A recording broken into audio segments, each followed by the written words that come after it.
आइए बच्चों, आपका हमारे विद्यालय में फिर से स्वागत है। बच्चों, इससे पहले हमने पादप ऊतक के बारे में जानकारी ली थी, उनके कार्य के बारे में जाना था। आज हम जंतुओं में पाए जाने वाले ऊतक के बारे में जानकारी लेंगे।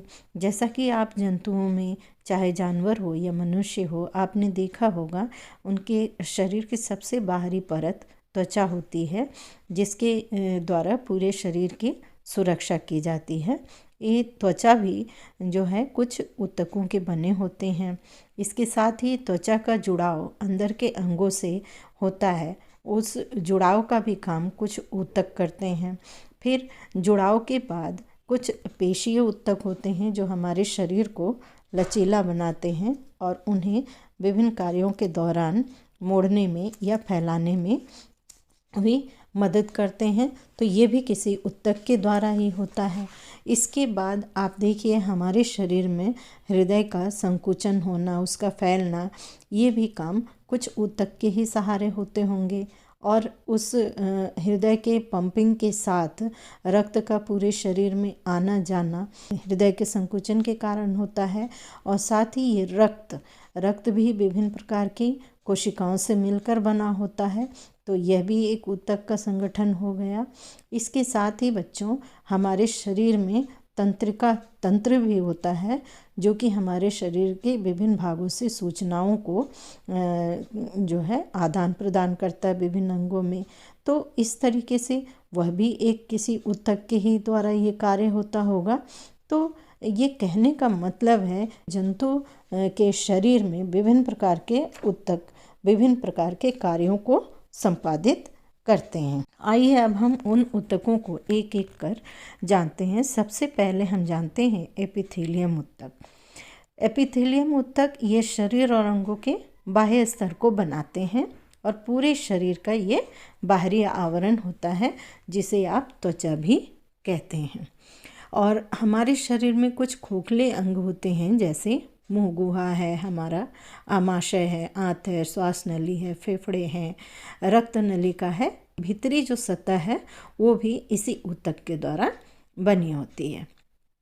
अब आइए संयोजी ऊतक के बारे में जानें। संयोजी जिस तरीके से नाम से ही स्पष्ट हो रहा है कि ये जोड़ने का काम करती है, यानी कि संयोजन करती है। तो संयोजी ऊतक विभिन्न अंगों को जोड़ते हैं और सहारा प्रदान करते हैं, जैसे अस्थि और रक्त। संयोजी ऊतक शरीर के विभिन्न अंगों को एक दूसरे से तथा एक ऊतक को दूसरे ऊतक से जोड़ने में मदद करते हैं, और ये ऊतकों के बीच के स्थान को भरने का भी काम करते हैं या फिर दृढ़ता प्रदान करने में भी ये मदद करते हैं। तो ये संयोजी ऊतक मुख्य रूप से 3 प्रकार के होते हैं। एक है अंतरालीय ऊतक। ये त्वचा के ठीक नीचे पेशियों के बीच बीच में और रक्तवाहिनियों या तंत्रिका के चारों ओर पाए जाते हैं।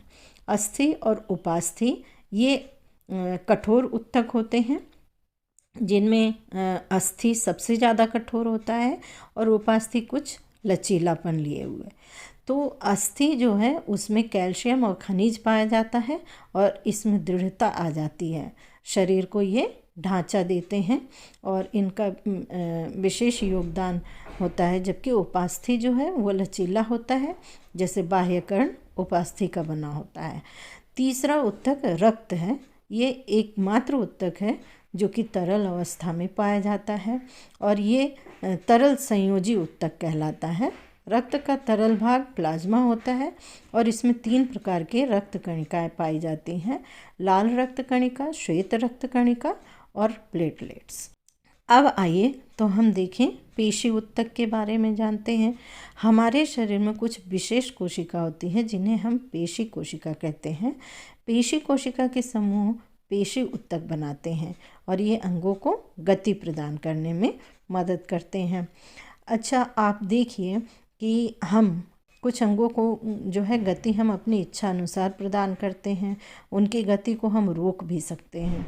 तो ये हमारे, जैसे कि हम अपने हाथ और पैर की पेशियों के साथ करते हैं, इस तरह की पेशियों को हम ऐच्छिक या रेखित पेशी कहते हैं। जैसे सूक्ष्मदर्शी में इसका अवलोकन करने वाले पेशियों में हल्के और गहरे रंग की एक रेखा या धारी की तरह संरचना दिखाई देती है। इन्हें हम रेखित पेशी भी कहते हैं। ये पेशियाँ काफ़ी मजबूत होती हैं और कंकाल से जुड़ी होती हैं।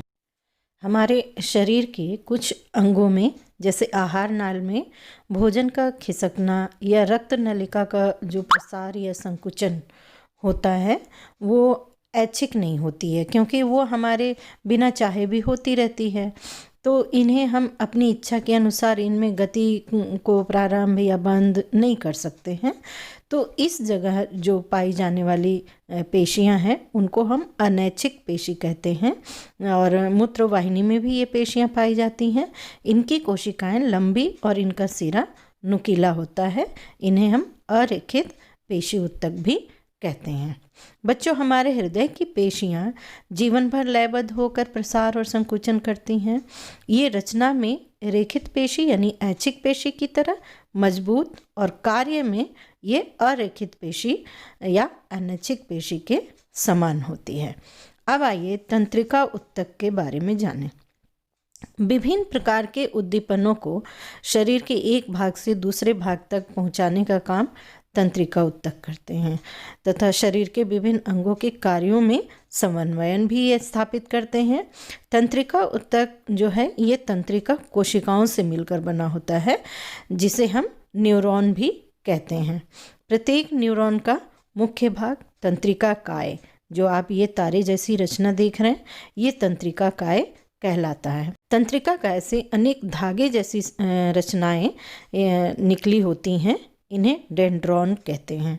तंत्रिका काय का एक जो डेंड्रॉन मोटा, लंबा और छोर पर जाकर शाखान्वित हो जाता है, जैसा कि आप चित्र में देख रहे हैं। इसे एक्सॉन कहते हैं या तंत्रिकाक्ष कहते हैं। तंत्रिका काय में एक स्पष्ट केंद्रक होता है।